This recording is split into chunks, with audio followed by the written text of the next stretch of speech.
ঈদ নিকটবর্তী আসন্ন ঈদ উল ফিতরের আনন্দ বহুগুণে বাড়িয়ে দিতে ৬টি সিনেমা প্রস্তুত আছে।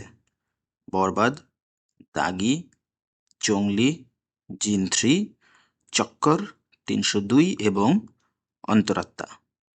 এখানে শাকিব খানের ২টি সিনেমা বরবাদ এবং অন্তরাত্মা, আফরান নিশোর দাগি, সিয়ামের জংলি, মোশাররফ করিমের চক্কর ৩০২ এবং সজল ও নুসরাত ফারিয়ার জিন 3। আলোচনা শুরু করছি বরবাদ দিয়ে।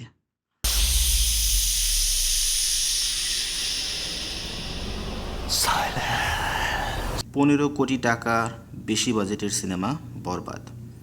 বড় আয়োজনের এ সিনেমায় ধনী বাবার বকে যাওয়া সন্তানের গল্প সাজানো হয়েছে, যে কিনা একটি মেয়ের প্রেমে পড়ে যায়। আমি আমার ফিউচার নিয়ে ভাবি না, অতীত নিয়েও ভাবি না।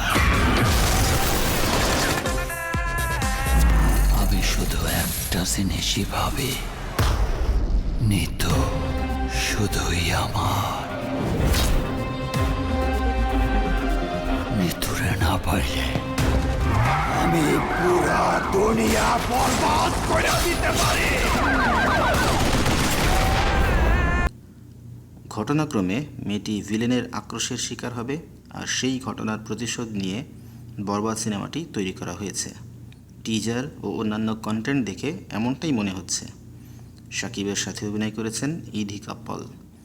ভিলেন হিসেবে আছেন যিশু সেনগুপ্ত। তুফান মুভি শ্যুট করার সময় থেকে দর্শকের মাঝে শাকিব যিশুর টাসল দেখার চাহিদা তৈরি হয়েছিল। তার বাস্তবায়ন ঘটেছে বরবাদ সিনেমায়।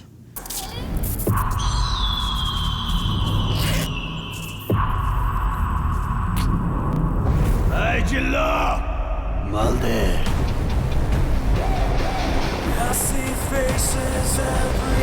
এই ছবির বেশিরভাগ অংশের শ্যুট হয়েছে ভারতের বিভিন্ন লোকেশনে। এখন পর্যন্ত প্রায় ১০০+ সিঙ্গেল স্ক্রিন এবং মাল্টিপ্লেক্স বুক করে ফেলেছে বরবাদ। এটি ঈদের সবচেয়ে আলোচিত সিনেমা। এর প্রযোজনায় আছে রিয়েল এনার্জি প্রোডাকশন। এরপরে আছে দাগি। সুরঙ্গ সিনেমার সাফল্যের পর আফরান নিশো অনেকখানি সময় নিয়ে নিজের দ্বিতীয় ছবির কাজ করছেন। রাফির সিনেমায় তার কাজ অনেক প্রশংসিত হয়েছিল। সে দায়বদ্ধতা থেকে তিনি শিহাব শাহীনের মতো গুণী নির্মাতার সিনেমা দাগিকে পছন্দ করেছেন এবং কাজ করেছেন। হাজারটা চাঁদ আসলেও সে রাতের কোনো মূল্য নাই যদি তুমি না আসো।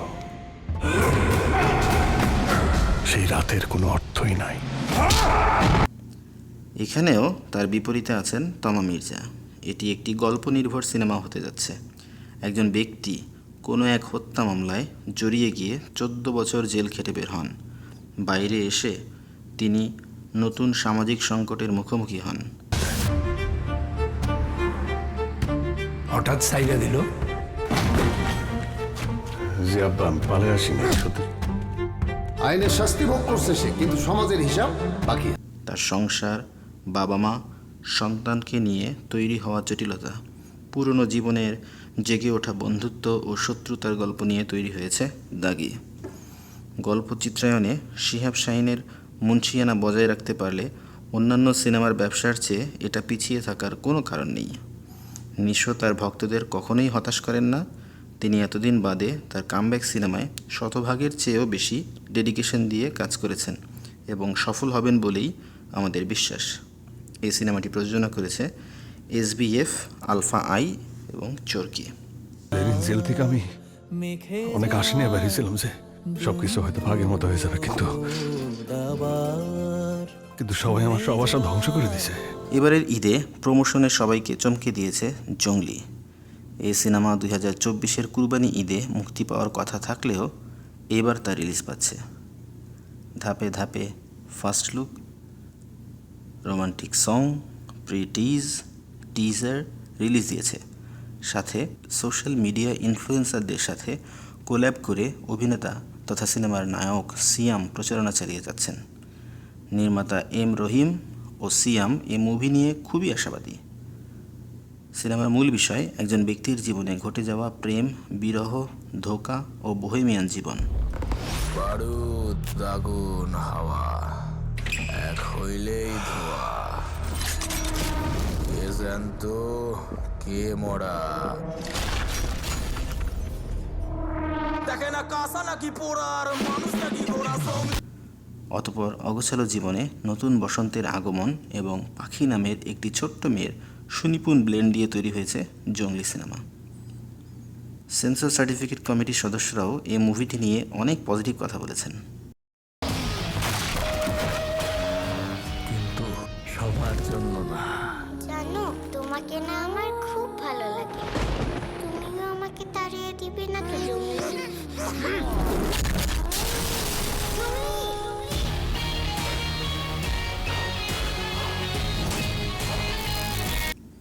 এটি যদি সাফল্য পায় তবে তা সিয়াম এর ক্যারিয়ারে এক নতুন মাত্রা যোগ করবে। এই ছবি প্রডিউস করেছে MIB স্টুডিও। এর পরের সিনেমাটা সরকারি অনুদানের সিনেমা চক্কর 302। তবে অনুদানের ছবিগুলো যেমন হয় এটা কিন্তু তেমন নয়। একটি থ্রিলার গল্পের আভাস আমরা এই টিজার ট্রেইলারে পেয়েছি। সালমান নামের একটি ছেলে খুন হয়। খুনের তদন্ত করার ভার পড়ে মোশাররফ করিমের উপর। সাদমানকে খুন করছেন কেন? আমি খুন করি নাই। সব ক্রিমিনাল প্রথম এই কথাটা বলে, আর আমরা তখন বলি তাহলে কে খুন করছে? কে খুন করলো? হাসান চৌধুরীর ছেলে, নাকি এর পেছনে অন্য কোনো কালো হাত লুকিয়ে আছে? সাদা চোখে যা দেখতে পাচ্ছি তাই কি ঘটেছে, নাকি অন্তরালে লুকিয়ে আছে অন্য কোনো গল্প? এই প্রশ্নেরই জবাব শরাফ আহমেদ জীবন দিয়েছেন চক্কর 302 সিনেমায়। তিনিই এর পরিচালক। একটা বানোয়াট মিথ্যে মামলায় আমার ছেলেটাকে ফাঁসিয়েছে, তারপরও আমি এখানে এসেছি একজন মা হিসেবে। সিনেমা নির্মাণে নতুন হলেও তার কাজ একজন প্রফেশনাল ডিরেক্টরের মতোই আকর্ষণীয় হয়েছে। অন্যান্য কমার্শিয়াল সিনেমার চেয়ে এটি ব্যতিক্রম ধর্মী সিনেমা। বক্স অফিসে কেমন করে সেটাই এখন দেখার বিষয়।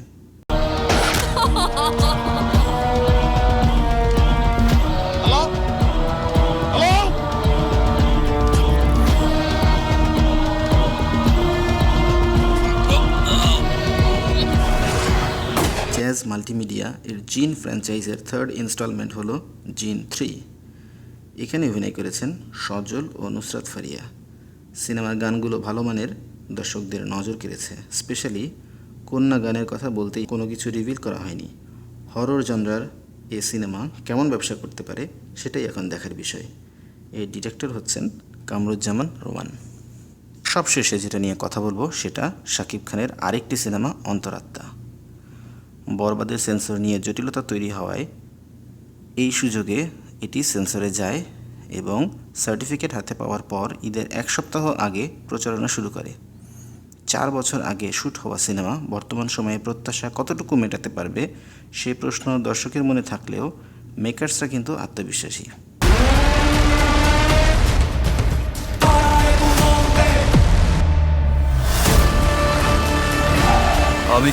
আমি আন্ডারস্টিমেট করা যাবে না।